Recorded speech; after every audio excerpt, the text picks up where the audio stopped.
Hey guys, welcome to the Canadian Spartan Ambassador Podcast. We are your hosts. I'm Amber. And I'm Jill, and we are ready to take you through some Canadian Spartan content. We are so excited to bring this podcast to you where we will discuss lots of topics Spartan Race Canada. Don't forget to like, share, and subscribe to stay connected for all our exciting episodes to come. Okay, welcome back, everybody. This is episode 3, and we are so excited to have Leslie and Jonathan here as we head into not only a trifecta weekend at Mont-Tremblant, but we've also got an ultra going on Saturday. Leslie is here with us. She's an experienced ultra racer with Spartan, and Jonathan is here and he's doing it for the first time. So we're going to have some really awesome perspectives to share with you guys on either end of the spectrum here. And I bet they're going to have some awesome tips and tricks for us about training prep and just race day, what to expect. So if you guys want to go ahead and tell us a little bit about yourselves, what does your day-to-day look like? And we'll start with Leslie. Okay. I'm Leslie Huffman. I train a lot. I am a mom of 2, and my husband and I run a business together. So I'm an entrepreneur, self-employed.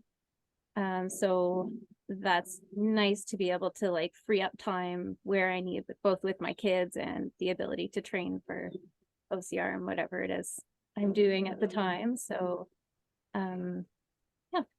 And Leslie was one of the only 2 elite females last year that completed the Tremblant Ultra race. So that's pretty special. Big congrats on that one. She's a big deal. Yeah. So we're going to get into what that was like, but let's move on to Jonathan. Tell us about yourself, what you do. Do you have any kids? All right, so I'm Jonathan Bouchard. I've been a police officer for 16 years now. I work on the road. I have a beautiful wife. I have 4 kids under the age of 9 years old. I do train a lot. I have a very understanding wife. I run probably 5 times a week religiously, sometimes 6, and then I lift weights probably 4 times a week. Resistance training. On top of that, playing with the kids, playing soccer, different stuff around the backyard. So I'm extremely busy. I would argue I'm very organized to make everything work out. That's awesome. And I'd like to ask both of you this question, and we'll start with Leslie. What made you go from a Spartan to a Spartan 5K to an Ultra, or did you start with the Ultra? Oh, no, definitely not.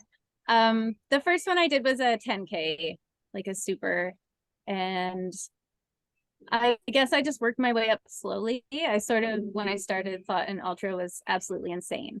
I didn't think that was something I would ever do, and as things progressed, I sort of got to a point where I was like, I think maybe I could do an ultra, and that was like 2 weeks before Mont-Tremblant. So okay, that makes me feel so much better because full disclosure, I have said this story a couple of times. So if you've heard it, I'm sorry, but here we go. At Brimacombe, Amber's lovely husband, Zach, let me know that he was running the ultra race. So I kind of felt a little left out. So I changed mine from a beast to an ultra, and that was 2 weeks ago. So that makes me feel so much better. Thank you. Yeah, you guys are giving me big time FOMO now, because as of right now, I'm the only one on this call that's not doing the ultra on Saturday. So it's fine. Not too late to switch. Exactly. I've promised a friend I'm going to do the trifecta weekend with him. So I'm going to do a few races over the course of 2 days, but I'm excited, really excited to hear from you guys after the race about how it goes, because it's going to be super fun. And Jonathan, what about you? What on earth possessed you to do this? So I started in 2014. My first race was a super. And then for that summer, I completed my first trifecta, separate races, separate venues for each race. And at the end of that, I told myself never again. So I took a year off. And then in 2016, I'm like, I'm going to try this again. I was in about the 50th percentile of finishers. So I ran on flat, but running on hills and mountains is a whole new ball game. So I took 2 years to train better. And then I came back to racing in 2016. And then we obviously had COVID hit. And then after COVID, I was really serious since we were at home most of the time anyhow. So lots of training, probably triple the amount I ran. And then last year I podiumed twice in the age groups. And I like to challenge myself. And I like to, I try to find a new objective every year. What can I do a little bit better moving forward? So last year's objective was to try to podium, which was twice. And then my second objective was my first trifecta weekend. So I was successful doing that in Blue Mountain last fall. So this year I'm like, well, what can I up that from? So I'm doing the Ultra in Mont-Tremblant, and then I will attempt to do the Ultrifecta in Mont-Tremblant as well. So I'm going to run the second day on top of it. And you went from age group, you've bumped up to elite this year. Have you? That's correct, isn't it? Yep. So I'm doing half the year as an elite. Just I just wanted to run with different racers, create different relationships, because the Spartan community is just awesome, and just to learn to create relationships with new people and see where I rank in the elite category. So I've ran my first 2 races this season elite. I'm running Mont-Tremblant as well in elite. And then in Calabogie, I'll go see my old friends in the age group, and I'll run the age group for Calabogie and Blue Mountain. Excellent. And you did quite well, because I look at the stats all the time afterwards. I'm always interested in the numbers, and you fared really well bumping into that category. So congratulations on that. Yeah, I was aiming to just not lead the rear, and I actually did relatively well. So I was happy on the sprint. I came in 8th, which I was surprised, because sprints are fast, and I'm 39 years old. So I have the age factor playing against me, but I feel that I pulled my weight, so I was happy about that. So I'm aiming to get I'm hoping for top 3 for the Ultra. Awesome. I feel like that can be in sight for you. Absolutely. Yeah. And Leslie did the exact same thing. I know, I'm not sure if you started in age group or not, but I know that your journey is in to elite as well. And you did not start when you were 30. You started in your 40s too. Am I correct on that? No, I'm close? 40 right now. I 40 started now. at 35 was my first race. And I did start age group. But only because my kids were quite young then, and I wanted to be in the earliest heat. I didn't think I was ready for elite, so I went in the age group, even though I didn't really know what I was in for. But I finished pretty well, considering, so I stuck with that. I did do one open race with my husband. Awesome. But other than that, I was age group until 2019, I think. I won the Canadian National Series for my age group. It's amazing. And so then I moved up after that. That's awesome. Yeah. And I love this, like, for those listening, guys, it just shows you, like, there's always ways you can continue to find new ways to challenge yourself in the world of Spartan. You know, starting with whether you start with the 5K, 10K, then you go to the beast, then to the ultra, or if you start an open, work into age group, challenge yourself into elite. There's so many different ways you guys can challenge yourselves. And it's interesting to hear the 2 different approaches you guys had, but ultimately both resulting in you showing up at the starting line of an ultra. So that's really freaking cool. If anybody on here listening does not know what an ultra is, guys, in Spartan, it's 50 kilometers uphill. It's not flat running. It's predominantly up and down a mountain, essentially. And I believe if I counted correct, I think there's like 6 or 7 full, like almost full ascents this weekend in the ultra. It's gonna be grindy. So I'm curious, like, you guys saw the map. What are your thoughts? Like, how do you feel now seeing the map, seeing the race course for this weekend? Do you think you prepared in the right way? Because we never know until a few days before.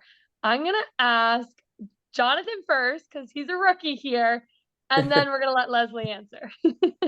All right, so I did take a look at the map today, obviously, and I'd just like to correct you that it looks like it's almost 52 kilometers for this course this year.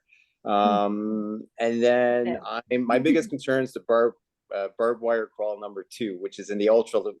So I'm just wondering, how long is this said barbed wire crawl, since our barbed wire in Brimacombe was 200 meters long uphill. So I'm interested to see how it is. I think this will be my 25th or 26th race. So I'm pretty good with the obstacles that are there, so I'm used to them. I looked at the ultra obstacles, like the farmer carry, that's non-issue. The harmer, I think they call it, non-issue as well. We had it in Brimacombe.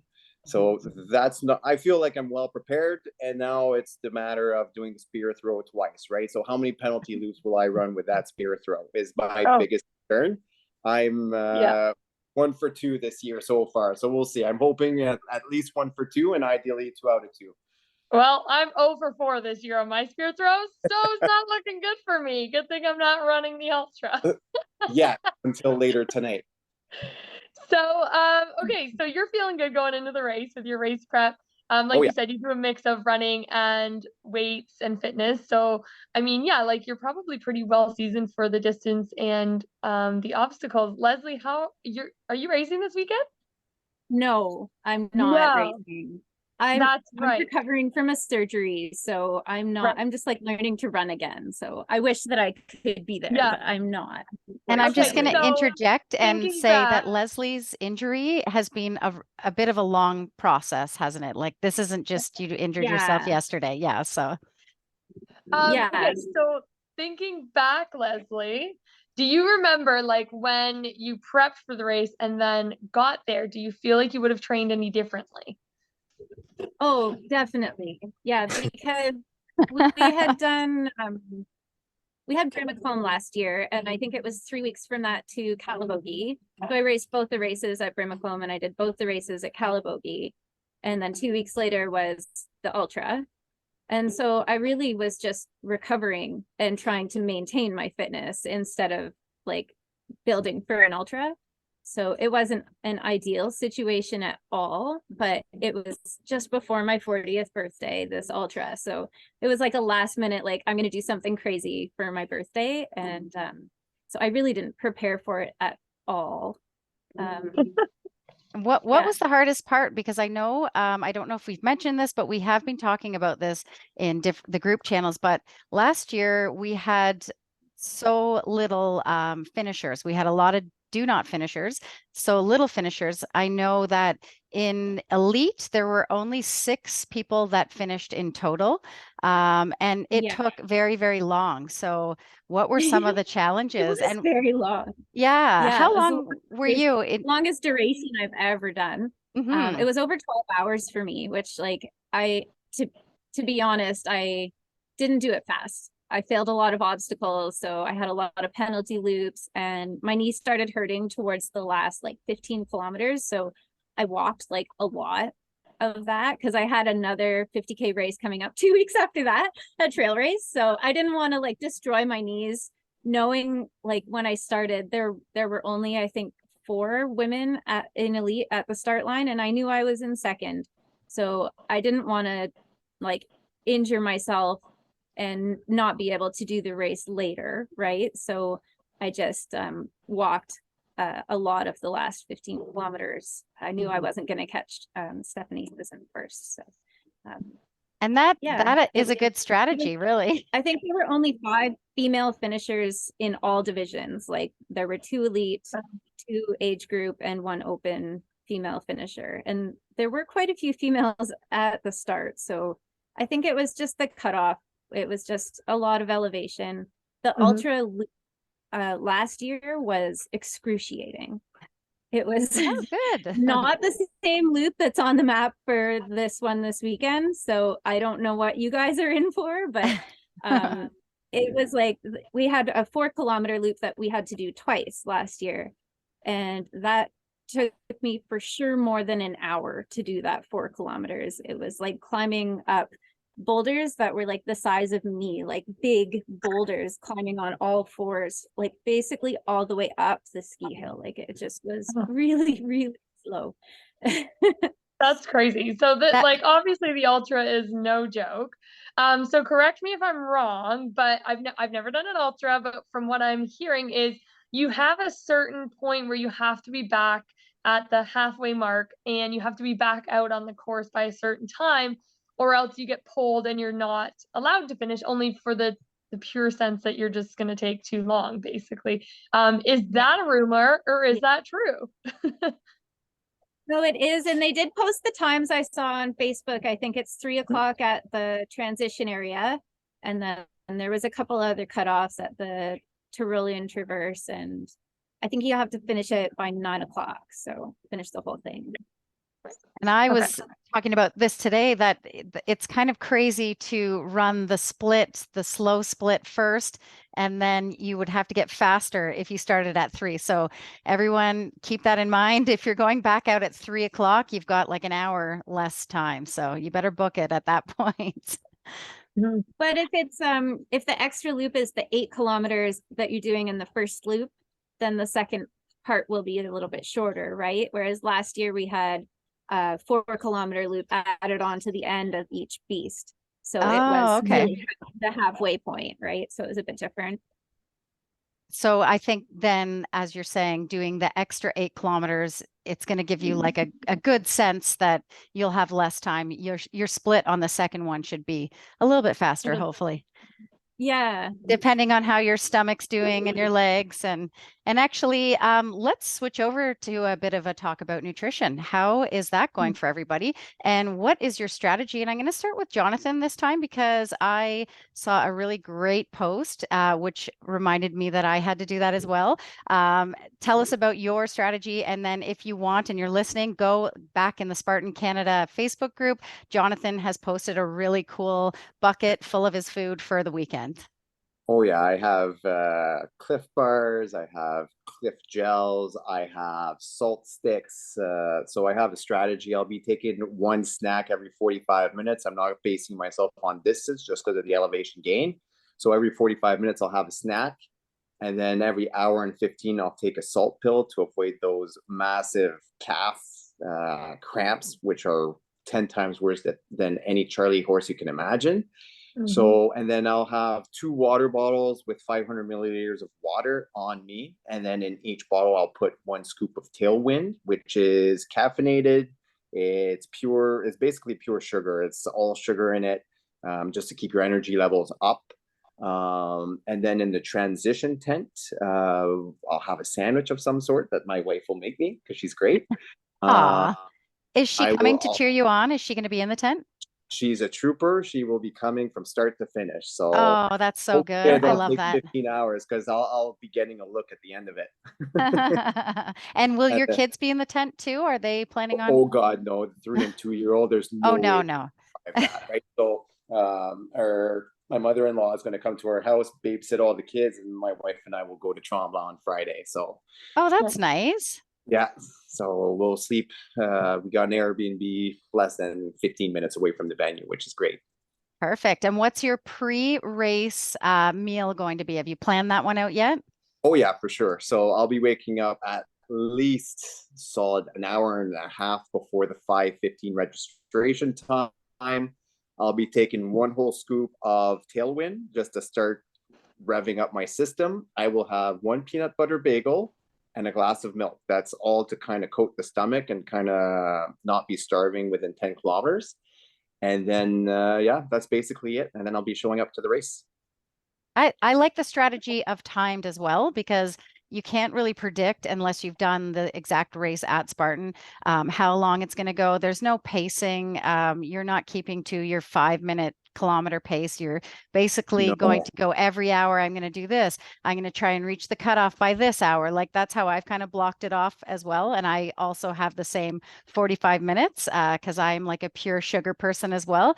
My stomach does not handle a lot of things while running. So I basically try to have the most sugariest things I can possibly have that I don't have to process that much. So unfortunately, that leaves your system quickly and you have to keep doing that, but helps on those big climbs though, that's for sure. And Leslie, what did you do for and were you prepared? Because you said you only had 2 weeks before doing it. So how did that go for you? Yeah, well, I have done some ultra distance running before, so I am familiar with like fueling and what works for me. I had never done more than 12 hours, but I sort of had an idea what to do. So what are your go-tos? Gels. I do the endurance tab, like maple syrup. I basically drink syrup frequently. I like scratch powder in my water, but I also like plain water. So I did scratch for the first lap, and then I just filled my pack with plain water for the second lap. And then I did a mix of like dried nuts and fruit, or not dried fruit. Coated with, like, I just put some sea salt in it and chopped them up, really, like chop the fruit and stuff up really tiny. So easier to digest. Snack on that basically the whole time. Like I don't have a timer going, just whenever I think about it or have an opportunity, I try to just be like taking something in. When I'm going, but like in small doses. Like I can't, if I do take a gel, like I can't take a full gel. Like I have to do it in tiny little increments. So I basically just nibbling the whole time. And did I know it's like usually recommended that you test it out, like test out your plan before you race. So Leslie, did you do that? And Jonathan, you just said you kind of did a 50K run the other day, I guess. Did either of you do that before you head into an ultra? Leslie, go ahead. Yeah. So you did trial it out. Yeah, that's something I had used on like ultra distant runs before. So, and then Jonathan, sorry, go ahead. One more that I like to take, and I waited for the second lap, was a bag of Skittles, because they're really tiny and like so flavorful. It's just like a super nice treat, and it was a really like rainy, depressing run last year. So just like nibbling on the Skittles for the last half was a really nice treat to like keep you going. Well, and it was cold too. But I think it was colder last year. I think it wasn't close to like 8 degrees. Yeah, it was snowing at the top. No, it was 0 because they had a big thing at the top of the mountain, like flashing the temperature, and I was like, I don't want to see it. I know that it's cold. Yeah, I'm crying. Yeah, it was, and I hadn't brought my leg mitts. Like I didn't anticipate that at all. It had been really hot at home here in Ontario, like leading up to it, and I was totally caught off guard. I think everybody was caught off guard. I think that's one thing that we have. It wasn't even forecasted to be near that cold. So. Yeah. And the weather can be so different too, right at the Tremblant mountain than even like down the street. Like that's just the way that it goes. You can get to the top of the mountain and it's so much colder, or it's hotter, or there's rain up there. Like you just don't know what's going to be going on. So I think we're okay, but I'm not going to bank on that.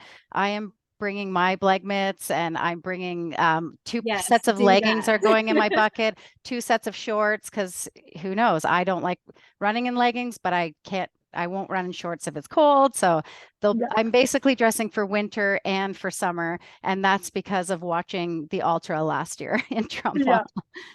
How about you, Jonathan? On that? Jonathan, did you trial your nutrition on your run last week? I did. I did trial it in a lesser extent, but yes, I did trial everything that I'm bringing to make sure that the stomach could handle it. So that's perfectly fine. And then my run only had about 300 meters of elevation compared to the 4,400 meters that we're going to do this upcoming week, which is 14,500 feet. I did the conversion this afternoon. So it'll be different. Oh, thank you. It'll be a little bit hungrier. So thanks so much. You're welcome. I tested my nutrition and my body accepts it really well. So that's good. And just FYI for your preparation for clothing wise, now it's calling for 10 millimeters of rain on Saturday in Tremblant. So we got that to expect. And then last year I got caught in the cold as well. I'm someone who gets really, really hot when he's running. So I usually run my Spartan races shirtless. So I had no shirt last year. And I think, to be quite honest, I was the only guy without a shirt last year. And then I was in the hill at the top. So it was just fantastic. So when you're the only guy showing up at the race without a shirt, do you go, yeah, that's kind of a sign. And at the bottom of the race, I made notes from Blue Mountain the previous year. And I wrote in -1 at the start line, I got too hot. I had a shirt. You can't dump it because your age group, it's part of the rules. You got to keep anything you bring with you on you at all times. So I just wrapped it around my running vest, but it's annoying because it hits you for like 15 kilometers. So I said, I always take notes, and I'm like, you know what? I think it was 1 degree or 2 degrees at the bottom. I'm like, hey, it meets the threshold, so it's shirt off time. And then, but when you went to the top, if I recall, on that big sign, it was -6. The wind was blowing super hard. It was almost blizzard-like weather, and there was hail. So there was pieces of ice hitting you. Worst possible imaginable conditions you could imagine. So, and I could hear all the volunteers at every obstacle. He's got no shirt. He must be so cold. Because they're sitting there going like this. Oh yeah, They were totally huddling, yeah. And then near there was the dunk wall at like kilometer 19 or whatsoever. So that dunk wall was just frigid, and the last 3K was freezing big time. So it was an experience in itself. This year, I will be running with the shirt the first loop, and then we'll reassess for the second loop. Well, hopefully the temperature stays what it's saying, and it looks like it's going to be 15, 16, 17, 18 degrees. That you can run in rain with a shirt off. I don't know, guys. I'm a fair weather runner, and just it doesn't excite me. It does not excite me to be out on the hill for 4 hours in a beast in the rain. Not gonna lie. It turns from like a really fun event into a challenge, and that you're hating your life the entire time, and then after you're like, that was the best thing I ever did in my life, and I'm gonna do it again. And you know, it's a weird thing. And the motto is right? You'll know at the finish line. You hate your life for probably 30 kilometers, but then when you make the finish line, you are so proud of your achievement that it makes it worth it. And you're probably registering for the 2024 Ultra even before your pain subsides. It's so true. And that's why they have the info tent down at the bottom to get your races all set for the next year. It's perfect. They know. Oh yeah. But we all get that feeling. Leslie, how has it been with your injury? You've been off for at least a year almost. Are you ready to get back? Yeah. Are you planning any races? Can you plan races right now? And will you do an ultra again? Oh yeah, definitely. Yeah, I love the ultra. Like I left that race wanting to do more and to focus more on the longer distances.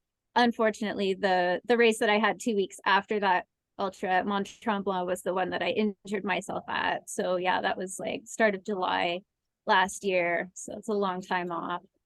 I'm not officially signed up for anything. I'm hoping to do the trail race at Calabogie.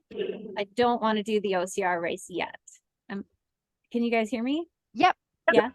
Okay. I was a bit afraid of the terrain on the mountain there at Calabogie, so I might do the trail. And I'm hoping to be doing the OCR races by Blue Mountain, but we'll just take it day by day and see where I'm at. So I'm basically just learning to run again right now. So I can do like 5Ks here or there. I'm just like dabbling on trails that I know aren't too dodgy, because that's where my heart is. I really like running on the trails. So and if you follow Leslie at all, her Instagram page is you've got a lot of recovery posts and some really cool videos of you doing things with just arms or pull-ups with your foot in a boot. And so she has not stopped her training at all. And I know it's probably really hard for you to not be running since that's your favorite thing to do, but your profile is full of some really cool, inspiring things. So thank you.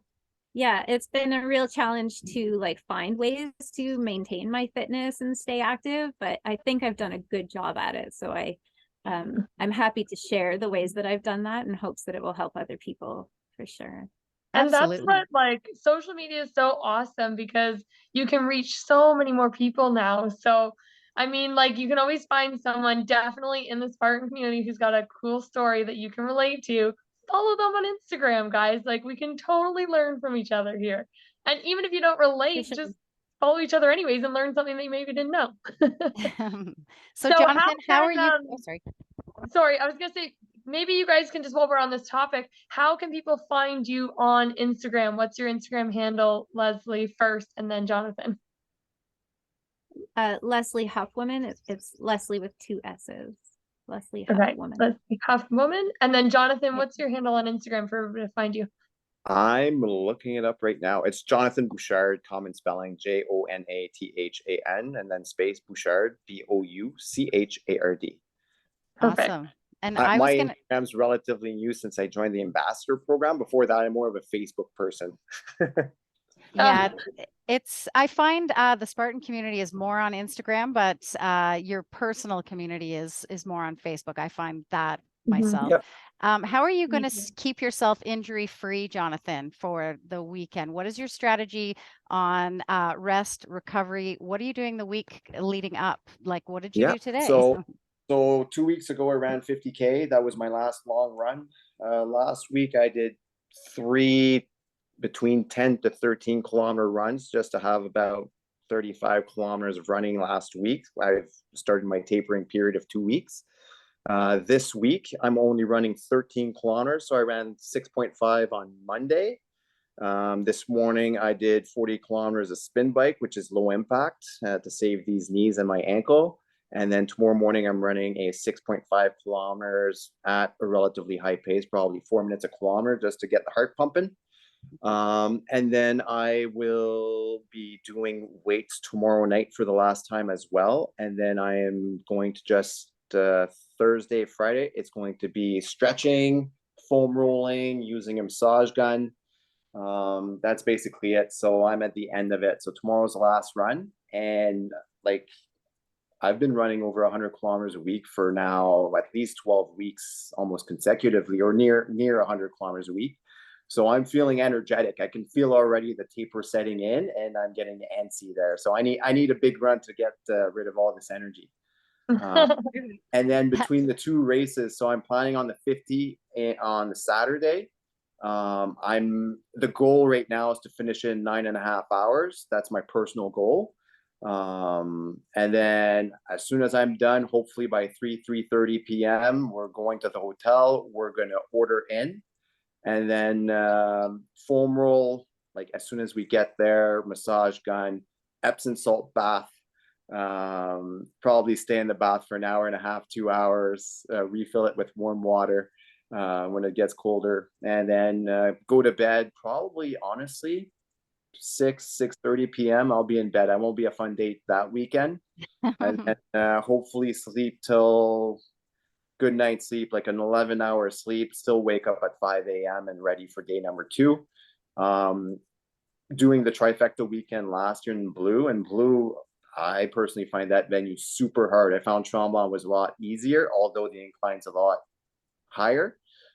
Just from the terrain, right? Blue's all clay and you're slipping and you're power hiking most of it, versus Tremblant, you can run the majority of it. So yeah, it's 2 different, completely different venues. I know I'm going to hurt Sunday morning for sure, but usually when you're 3-4 kilometers in, you're super. Then your brain kind of says, "Oh, you're hurting," but it's from this race and no longer from the previous race type of deal. So yeah, so it'll be risk management, especially coming down the hills. In 2021, I only did the 1 race because we only had 1 post-COVID. So I ran Blue, I did the Beast. And then coming down at kilometer 17, I broke my ankle. My foot landed in a hole. I had 2 fractures on my ankle. I still finished my race, so I still ran 4 more kilometers. My wife was volunteering at kilometer 17. It was the bender, and I broke it probably 300 meters from her, so she's not allowed to volunteer anymore. Oh my God. What a trooper, though. Holy crap. Oh, yeah. Then she's like, "You're go see a medic," and I'm like, "No, because they're gonna pull me off the course," and I'm finishing the race. And I figured I was about 3rd at that point in age group, and I really wanted to podium. And she's like, "Well, you're only going up the mountain 1 more time." So I'm like, "Okay, I'm gonna push it through." Went up once. Oh no, it was 2 times. So I ended up going back up twice, and I finished the race, and I came in 4th by about 9 minutes. So there was some disappointment, but then went to the hospital and I had the double fracture. So and then the next day there was a discussion between my wife and I, because I was registered for the Trifecta weekend. Oh boy. And I was told I was not racing the super and the sprint the following day. But I did run on my fractured ankle the 3-kilometer race with my kids, because my 2 girls ran the race, right? So I ran to support them. They were young enough that I would follow them through the course. So I ran on my broken ankle another 3K. And then on the Monday, of course, when I go back to work, well, might as well go check the ankle out, and it was broken. So Oh. But you know what? And That's like such a true story of just like mental toughness, because I tell you, like those who push through like OCR events, like they are some of the like most like toughest mentally tough human beings out there. Like I'm telling you, like you don't know what you're walking into when you show up to the starting line, because it's always different, and you just have to be able to pivot, just like grind it out, push through, and just make those decisions along the way that you're getting it done no matter what. And that's like just a crazy epic story right there that you did that. And I'm sure Leslie and Jill have like some pretty crazy stories. I'm sure we all do, and everybody listening. But props to you, Jonathan, because that is no joke. And I'm just going to put a disclaimer out there. I think Spartan Race Canada would have preferred that you had gone and seen the medic over running on the broken ankle. That's the public disclaimer, but it's still I kind of agree. cool. But So much kids, respect if to you you, break your ankle, go to the medic, please. yes, true. But it's also really cool too. Yeah. Well, let's focus on some positive vibes now, because it's all going to go great. The rain's not going to be that bad. It's going to be warm. The elevation is going to be way less than we think it is, because now we're going to try and sell it to those of the people who are watching here who are going, oh yeah, that sounds awesome, or no thanks. Let's try and sell it to the ones on the fence there. Leslie, what would you say to someone if they were considering an ultra race with Spartan? What advice would you give them? What advice would I give them? I would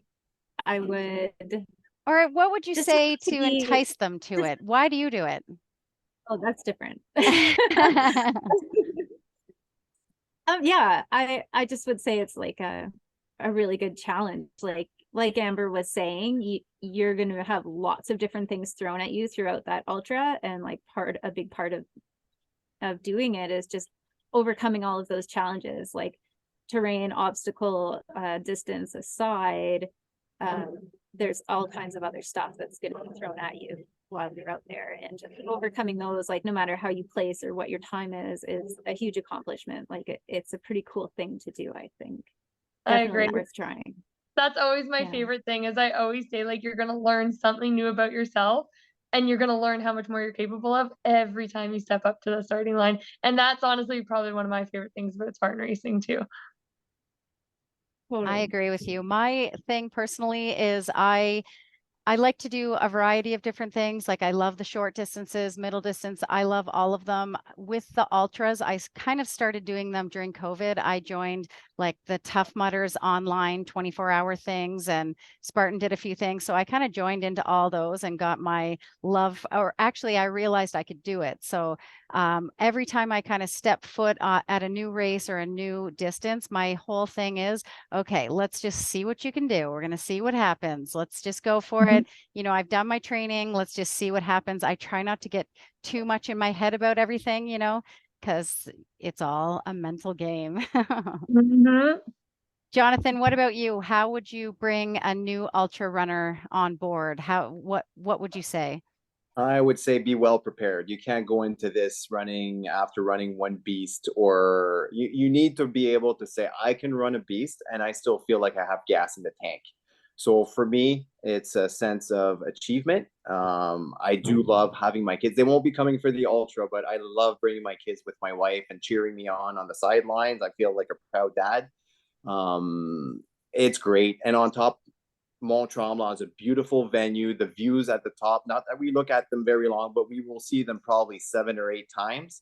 The views at the top are just majestic. So it's really worth it if you just enjoy trail running, scenic, beautiful scenes. I love the obstacles with Spartan. Like I do Tough Mudder, I do mud runs as well. Mud Hero, Foam Fest, and for me, Spartan's always my number one. I like the seriousness. I love the community itself. It doesn't matter if you're open, age group, elite. Everyone gets along. Everyone chit chats. Everyone encourages each other. You can't help each other in elites, but everyone will motivate you to help you out.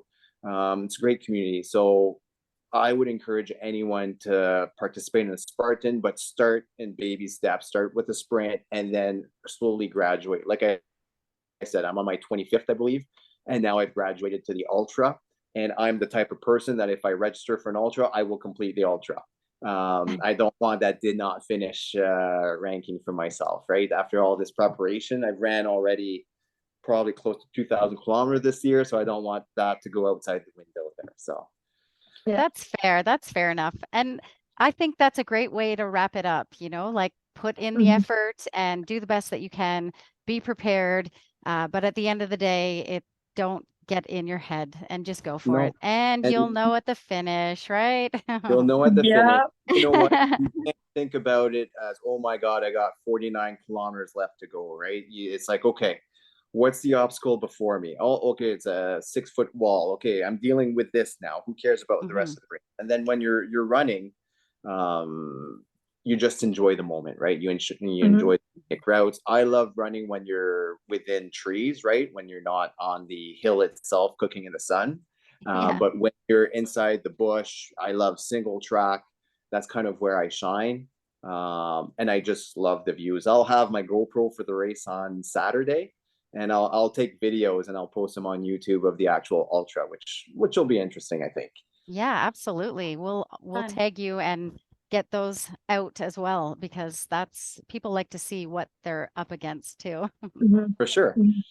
Awesome. Well, it was fantastic having you guys here, a veteran and also a brand new ultra elite. It was great for me to listen to your stories as well. I'm getting pretty excited. And poor Amber, I hope you don't feel too left out.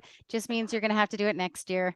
I will absolutely do it next year. I'm definitely having FOMO, but I'm so excited for you guys. And it was really cool to hear from Leslie, just hearing, how she's done it before, how she prepared for it.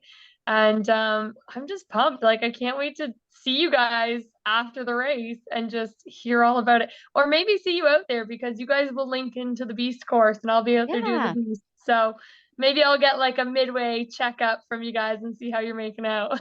Okay, we will look for that. We'll look for that. And if you see any of us in the bush or anything like that, you can help us out, or I'll call you back out on the course. Yeah, because you can't grab us. Yeah. Amazing. I'll be watching online, so hopefully they post lots of updates on social media. Yeah, it sounds like there's going to be some good social media coverage, so we're hoping for that. But we'll definitely be posting updates. I'll be posting on my site as long as I'm not sleeping by the time I'm done the course. But at some point, amazing. Awesome. Well, good luck Thank this you. weekend, guys. Good luck, and you good luck guys. to everybody racing. And I'm going to encourage everybody, just go in, like, positive mindset, take the pressure off, just enjoy your race, because it sounds like all of you guys have had your best races when you've done that. So I think if anybody takes anything away from the conversation today, take that. Have fun.